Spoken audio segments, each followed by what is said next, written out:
नमस्कार दोस्तों, back to our channel. Friends, मैं सबका अपने चैनल स्टॉक्स फॉर लाइफ पे बहुत स्वागत करता हूँ। TFL फैमिली डे फिल्म बस आज 27 मई शनिवार का दिन है। भारतीय बाजार क्लोज है, लेकिन यस, हम लोग दोस्तों को पता है कि हमेशा कुछ ना कुछ नया स्टडी करने की कोशिश करते हैं और उसमें एक स्टडी बहुत ही फेमस है। कोई स्टॉक अगर एक साल लो के आसपास है और उसमें अगर हायर एक्यूमुलेशन होता है तो ध्यान रखिएगा, उसमें दोस्तों सीरियस इन्वेस्टमेंट या फिर ट्रेडिंग का प्लान हमें देखने को मिल सकता है। ये हम लोग अनुमान लगाते हैं, बिकॉज आप सबको अच्छे से पता है कि हायर एक्यूमुलेशन का मतलब क्या होता है, कि उस प्राइस पे बहुत ऐसे निवेशक हैं जो डिलीवरीज क्यों ले रहे हैं, बिकॉज उनको ऐसा लगता है कि प्राइस बहुत ही अनुकूल हो चुका है। इसका मतलब ये नहीं होता है कि स्टॉक कल से कल भागेगा। आप सबको अच्छे से पता है। ऑपरेटर्स की बात की जाए जिसमें बिग हैंड्स हमें देखने को मिलते हैं, वो स्टॉक को तब तक नहीं भगाते जब तक उनकी एक्यूमुलेशन कंप्लीट नहीं हो जाती। तब कोर्स दोस्तों मुझे ना लो फ्लोट शेयर की बात की जाए उससे काफ़ी डर लगता है, बिकॉज उसमें पंप एंड डंप होता है और जिस कंपनी में प्रोमोटर से बहुत ज़्यादा पब्लिक की एक्टिविटी होती है वही बहुत रिस्की होता है। लेकिन यस, इसमें कैसे स्ट्रॉन्ग प्रोमोटर होल्डिंग के संग तीन कंपनी में एक्यूमुलेशन दबा के ले जाती हुए देखने को मिल रही है। हम तो फटाफट डिस्कस करेंगे अपनी अनबायस कमेंट्री। एज यूजुअल ज़रूर सामने रखूंगा। चैनल फर्स्ट टाइम होंगे सब्सक्राइब कर सकते हैं इस तरह की क्वालिटी कंटेंट को सबसे पहले एक्सेस करने के लिए। Now without telling any for time, let's begin. जैसे कि मैंने पहले बताया, कोई स्टॉक अगर एक साल लो पे होती है और उसमें अगर इन्वेस्टमेंट पॉइंट ऑफ व्यू से, ट्रेडिंग पॉइंट ऑफ व्यू से अगर ज़्यादा डिलीवरीज देखने को मिलती है, ऑफ कोर्स दोस्तों उसको सीरियस ट्रेडिंग कहलाया जाता है। आपने देखा कि हाल फिलहाल में दोस्तों यूपीएससी का रिजल्ट निकला, बहुत ही मुट्ठी भरी गिने चुने लोगों का सिलेक्शन हुआ। क्यों हुआ? बिकॉज वो लोग काफ़ी सीरियस थे।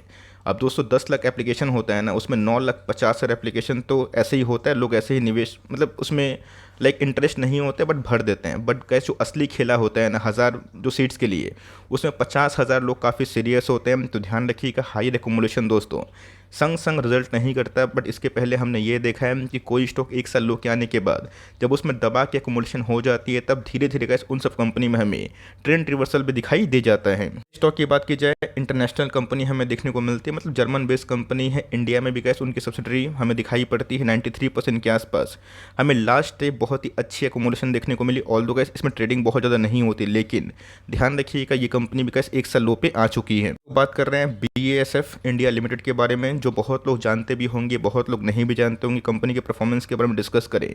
इस बार दोस्तों एसएस कोई बहुत बड़ा क्वाइट परफॉर्मेंस हमें दिखाई नहीं पड़ा, बट कंपनी की बात की जाए ट्रैक रिकॉर्ड हमें लॉन्ग टर्म में अच्छे खासे दिखाई देते हैं। छोड़ के भी दोस्तों दो स्टॉक जिसको हम लोग कवर करते हैं, उन सब में भी अच्छी खासी एक्यूमुलेशन देखने को मिल रही है। वीडियो के एंड तक बन रहे हैं, उन सब का भी नाम आपको जल्द ही समझ में आ जाएगा। तो कंपनी खराब नहीं है, लेकिन मैंने क्या बताया कि इस कंपनी की परफॉर्मेंस पिछले कुछ समय से डल इसलिए हुए हैं बिकॉज ग्लोबली इस कंपनी में एक्सपोर्ट इंडिया से करवाया जाता है, और जिसकी वजह से दोस्तों को पता है कि जर्मन बेस्ड कंपनी की बात की जाए, यूके बेस्ड कंपनी की बात की जाए, उन सबको रिसेशन, ग्लोबल स्लोडाउन का कितना बड़ा इम्पैक्ट हमें दिखाई दे रहा है। कंपनी की बात की जाए तो ऑफकोर्स एक छोटी कंपनी है, 10,000 करोड़ के आसपास की मार्केट कैप है। रही बात ऑल टाइम हाई से, 1,000 पॉइंट के आसपास डिस्काउंट प्राइस में अवेलेबल है। 27 के आसपास प्राइस टू अर्निंग है। कंपनी के ROC पे ध्यान दिया जाए, ROE पे ध्यान दिया जाए तो हमें ठीक ठाक इनलाइन दिखाई देते हैं। सो कहाँ पे गलत हो गया, कंपनी एक साल लो पे क्यों आ गई, तो आपको अच्छे से पता है कि इस कंपनी के लिए 2022 बहुत ही अच्छा था। वहाँ पे कैसे मैक्रो ठीक थे, बट 2022 और 23 में ना मैक्रो का भी खराब होते हुए देखने को मिले, जिनके वजह से टॉप लाइन में कंपनी अच्छा परफॉर्मेंस नहीं कर पाई। और OPM में दोस्तों 2-3% के आसपास स्लो डाउन की वजह से हम कंपनी के प्रॉफिटेबिलिटी पे सीधा हिट होता हुआ देखने को मिल रहा है। कोई कंपनी का तब तक लाइफ टाइम हाई नहीं लगाएगी जब तक कंपनी के अर्निंग्स ठीक ना हो या फिर इंडिकेट ना मिले कि अर्निंग्स ठीक हो सकती है। इसके पहले बहुत ऐसी कंपनी है जो लॉस मेकिंग थी, जैसे ही इस मार्केट को भनक मरा कि अब कंपनी के लिए ख़राब टाइम खत्म हुआ, कंपनी प्रॉफिटेबल बिजनेस में आ सकती है, उसके बाद दोस्तों बहुत सारी कंपनीज ने ना लाइफ टाइम हाई को हिट ज़रूर किया। बस BSF आपके पास है, लॉस में ना बेचे। फ्रेश इन्वेस्टमेंट के पॉइंट ऑफ व्यू से गैस मैं बोलूँगा कि आप उसको ट्रैक कर सकते हैं, रेस्ट मर्जी आपकी। बात दूसरी कंपनी की बात की जाए, बहुत क्वालिटी वाली कंपनी है और इसमें गैस कोई 44,000 के आसपास ट्रेडिंग नहीं हुई है। इसमें अगर आप देखें, हम 2,73,000 के आसपास क्वांटिटी ट्रेड हुए और जहाँ पे दोस्तों लास्ट दिन ना 2,42,222 शेयर्स को डीमेट में ले जाया गया। मतलब ओवरऑल अगर आप देखें ना 88% के आसपास धमाकेदार जो डिलीवरीज है वो हमें दिखाई दे रही हैं। का नाम अगर आप देखें, विनाती ऑर्गेनिक्स लिमिटेड, जिन जब दोस्तों उनके नंबर्स हैं तभी मैंने आपको कवर किया था, उसके बाद भी कवर किया। मुझे लगता है दोस्तों फोमो में आके आप बाइंग ना करें। आपने देखा कि मार्केट का ट्रेंड पूरा चेंज हो गया है। 1 बाय 1 करके मिड कैप 100 के स्टॉक्स की बात की जाए, स्मॉल कैप की बात की जाए, एक साल हाई पे टच कर रहे हैं या फिर एक साल हाई को लगाने ही वाले हैं। हिट करने ही वाले हैं, या बहुत सारी कंपनीज तो भाई अपने बेस से काफ़ी हाई हो गए हैं। तो कंपनी का बहुत ही टॉप क्लास है। कंपनी के नंबर्स तो मुझे बिल्कुल भी ख़राब नहीं लगे, बट येस अगर ये स्टॉक आपको क्वालिटी वाइज जज करना है तो मेरे हिसाब से बहुत ही शानदार है। और ऑफकोर्स जितना का इस निचले प्राइस में ये स्टॉक आपको खरीदने का मौका दे रहा है, तो ऑफकोर्स बिना फोमो में आके ना फियर ऑफ मिसिंग में आउट होके आप इस कंपनी को long term point of view से फोकस कर सकते हो। ये कंपनी होती है तो मैं गाइस उसको थोड़ा ज़्यादा कवर करता हूँ, बिकॉज मुझे उन सब कंपनी में खुद ही फेथ होगा, तो ही मैं कॉन्फिडेंस आप सबको शो करूँगा। ऑल दो गाइस स्टॉक मार्केट में आपको अच्छे से पता है कि कुछ परमानेंट होता नहीं है, कभी ऊपर तो कभी नीचे, कभी लॉन्ग बिल्डअप, कभी शॉर्ट बिल्डअप, कभी शॉर्ट कवरिंग, कभी ये कभी वो, ये सब होते रहता है।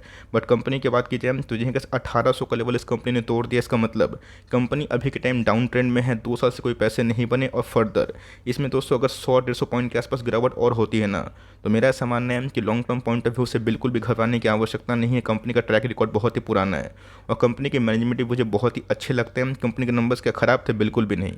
उसके बावजूद भी गैस स्टॉक मार्केट है, कुछ भी पॉसिबल हो सकता है। कभी गैस ऐसा हमें कंडीशन देखने को मिलता है कि नंबर सही, सब सही, एवरीथिंग इज ओके, उसके बावजूद भी स्टॉक क्यों नहीं भाग रहा है? तो बिग हैंड्स क्या करते हैं? हम एक्यूमुलेशन दबा के करते हैं। और जब दोस्तों पब्लिक हार जाती है ना, बोलती कि भाई बस करो, अब स्टॉक नहीं भाग रहा है, मैं माफ़ करिएगा, नो प्रॉफिट नो लॉस में बेच दूंगा, ब्रेक इवन में बेच दूंगा, वो गलती करते हैं। तो कंपनी अच्छी है, रिनाउंड ग्रुप से बिलोंग करती है, 18,000 करोड़ के आसपास की मार्केट कैप है। रही बात कंपनी का दोस्तों अपने लॉन्ग टर्म जो हाई है ना, लाइफ टाइम हाई, उससे हमें 600 रुपये डिस्काउंट मिल रही है, 40 के आसपास पी है। बट गजब की ROE हमें देखने को मिलते हैं 20% ऊपर जो ROE होता है ना, ये इंडिकेट करवाता है कि आपका एक शेयर आपके बिजनेस में कितना कंट्रीब्यूट कर रहे हैं। तो ऑफकोर्स उस कंपनी बहुत ही हेल्दी बैलेंस शीट को गेन करती है। कंपनी के परफॉर्मेंस की, ये कंपनी का मुझे इसलिए पसंद है बिकॉज कंपनी के मार्जिन्स बहुत ही अव्वल दर्जे के होते हैं और कंपनी देर या फिर सवेर अच्छा ही ग्रोथ करती है। कंपनी के टॉप लाइन को मैंने दिखाया ना कि बहुत ही अच्छे थे, बट ये भी अगर आप देखें तो ऑफकोर्स एक साल लो पे मिल रहा है। तो अपने आप में गैस वो जो देखने का नज़रिया होता है ना, वो होना बहुत इंपॉर्टेंट है। कंपनी के प्रॉफिट डिप हुए थे, वो ग्लोबली आपको अच्छे से पता है कि 21 में क्या घटनाक्रम हुआ था 20 के बाद। तो ऑफकोर्स उस हाई बेस से हमें ऑफकोर्स खराब नंबर्स देखने को मिले थे, उसके बावजूद भी स्टॉक ने लाइफ टाइम हाई को हिट किया। बट उसके बाद क्या है, जब कंपनी के बैक टू बैक परफॉर्मेंस इतने अच्छे देखने को मिल रहे हैं, स्टॉक एक साल लो पे क्यों हो रहा है? यही मार्केट की महिमा है। जो समझ जाएगा और जो लॉन्ग टर्म टिकेगा ना, उनके पैसे ज़रूर बनेंगे। बिकॉज कोई बहुत बड़ा डेट नहीं है, ऑलमोस्ट आप इसको डेट फ्री कंसिडर कर सकते हैं। 74% के आसपास स्ट्रॉन्ग प्रोमोटर होल्डिंग दिखाई पड़ती है। FIS-DS की होल्डिंग की बात की जाए काफ़ी कम है, तब पर 74% के आसपास प्रोमोटर होल्डिंग है, तो बहुत ही स्टेबल कंपनी मानी जाएगी। बिकॉज मार्केट में ट्रेडिंग करने के लिए ज़्यादा शेयर्स अवेलेबल ही नहीं है। लेकिन मैंने क्या बताया कि FIS और DS को देख लें, और इतना क्या जो 2,42,000 शेयर्स की मतलब उतनी डिलीवरीज ली जाती है वो देखने को मिल रही, तो क्या पब्लिक की तरफ से बिल्कुल भी नहीं। तो यहाँ पे वो कोशिश करेंगे कि पब्लिक से थोड़ा मोड़ा एक्मुलेशन किया जाए, और जो लोग बेच देंगे ब्रेक इवन में आके कि मुझे 2 साल होल्ड करके क्या मिला, वो तो गैस लॉन्ग टर्म में कहीं पैसा नहीं बना पाएंगे। इस तीसरी कंपनी की बात की जाए, नंबर्स तो गैस कोई ख़राब नहीं थे, बट एफएल इंडिया की बात की जाए ट्रेमेंडस ब्रेकडाउन देखने को मिला। और ऑफकोर्स 1200 के बाद ना सीधा ये कंपनी बीच में 900 के नीचे आ चुकी थी। पहले भी दोस्तों आपको याद होगा, चैनल पे मैंने बहुत बार कवर किया था, जब इसमें स्प्लिट की न्यूज़ आई थी उस समय दोस्तों ना महा पैनिक मचा था और स्टॉक 4,000 के आसपास आया था। मैं स्प्लिट के पहले के भाव बोल रहा हूँ।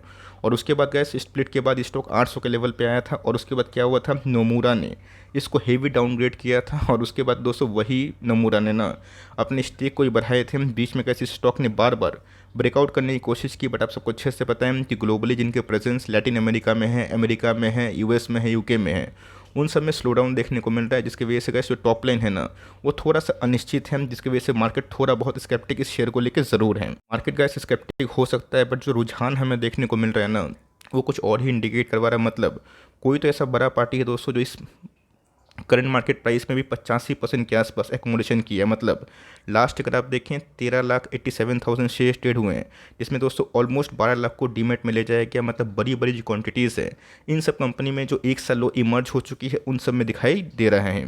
की बात की जाए, आपको पता है कि एक प्लेटफॉर्म बेस वाली कंपनी है जो ऐड चलाती है, और ऑफ कोर्स इससे इनको मोटा मुनाफा होता है। आपको अच्छे से पता है कि अभी के टाइम मोबाइल फ़ोन सबके पास है, बट यस इंडिया जो कंट्री है दोस्तों उसमें अभी भी पेनिट्रेशन मोबाइल फ़ोन का काफ़ी हाई है। और जैसे जैसे गैस नेट सस्ता हुआ है पिछले कुछ समय से आपने देखा है कि गजब का जो डिजिटल ऐड का ज़माना है वो चल रहा है। तो कंपनी का बहुत ही सॉलिड है, बहुत ही अच्छे नंबर पेश करने के बावजूद भी ये कंपनी आपको 1 सालों के आसपास मिल रही है। 1 साल हाई की बात की जाए 1400-1500 के आसपास है, बट कंपनी के ROC की बात की जाए, ROE की बात की जाए, ये मुझे ठीक ठाक दिखाई देते हैं। बात दोस्तों कंपनी के टॉप लाइन की तो खराब बिल्कुल भी नहीं थे। मैंने क्या बताया कि एक समय कंपनी मात्र 500 करोड़ के आसपास रेवेन्यू करती थी 2021 में। वो रेवेन्यू का इस बढ़ के कितने हो चुके हैं, 1500 करोड़ के आसपास। रही बात दोस्तों प्रॉफिटेबिलिटी की, अगर आप देखें तो एक समय का इस कंपनी के प्रॉफिट मात्र 60-70 करोड़ के आसपास थे। जो इस साल 222-23 के फाइनेंशियल एंड होने के बाद कितना है 245। ऑल दो लास्ट ईयर से थोड़ा बहुत ग्रोथ तो स्लो डाउन हुआ है, इसको मैं हम्बली एक्सेप्ट करता हूँ, लेकिन यस कंपनी का जो रोड मैप है वो बहुत ही अच्छा है। ग्लोबल स्लो डाउन दोस्तों धीरे धीरे हट जाएगा, चाहे वो 2 क्वार्टर का समय लगे। और तब दोस्तों जो कंज्यूमर डिमांड हाई होगा ना, लो इंटरेस्ट रेट का ज़माना होगा, तब दोस्तों मिड कैप स्मॉल कैप के ऐसे कुछ शेयर जो अभी तक नहीं चले, मैक्सिमम स्टॉक्स ने तो कैसे रनअप लगा दिया है जिसकी वजह से पोर्टफोलियो काफ़ी अप है, जो लेकिन जो अभी नहीं चले उनका भी दोस्तों वक्त ज़रूर आएगा।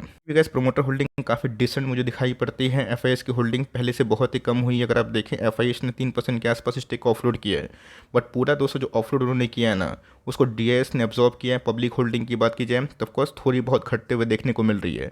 4 क्वार्टर से स्टॉक नहीं भागा है, तो हर एक 200 राइस पे ना पब्लिक इसको बेच रही है। मैंने क्या बताया कि ब्रेक इवन पॉइंट पे होता है, तो ध्यान रखिएगा सारे के सारे स्टॉक जिसमें हाई डिलीवरीज हो रही, इसका मतलब ये नहीं कि वो नया ऑल टाइम हाई लगाएंगे, लेकिन यस 1 साल लो और ऑफकोर्स हाई डिलीवरी, ये बहुत ही दोस्तों डेडली कॉम्बिनेशन है। जो इनको समझ गया और जो क्वालिटी से कंप्रोमाइज़ नहीं किया उनके पैसे बनेंगे। 10 स्टॉक को दोस्तों कवर में करूँगा ना, 10 में 10 कैसे पैसे बना सकते हैं आप खुद ही सोचिए। लेकिन यस अगर उसमें गए 7-8 कंपनी भी चल गई ना और 2 कंपनी आपको झोला के रखी लेकिन अच्छी है, तो उसमें ही बाउंस बैक होगा। लेकिन यस असली पैसे तो गए 7-8 स्टॉक में बनेंगे, तो तीनों कंपनी फोकस करे। और खासकर दोस्तों विनाती और FL में, जिसमें अभी के टाइम में ना एकोमोलेशन काफ़ी हाई हो रहा है, तो तीनों में से कौन कौन से स्टॉक आपके पोर्टफोलियो में है जिसमें आपकी कन्विक्शन लेवल काफ़ी हाई है, प्लीज़ कमेंट बॉक्स में राइट डाउन करना ना भूले। और आपका कुछ ओपिनियन अगर होगा ना उसको ये प्लीज़ राइट डाउन कर सकते हैं। वीडियो अच्छी लगी, इन्फॉर्मेटिव लगी तो प्लीज़ लाइक करिएगा, उसमें कंजूसी मत करिएगा। और चैनल फर्स्ट टाइम होंगे प्लीज़ सब्सक्राइब कर कभी इंकरेज करते रहिएगा। तो गाइस मिलते हैं जल्दी ही, तब तक के लिए bye. Thanks for listening friends, God bless you all.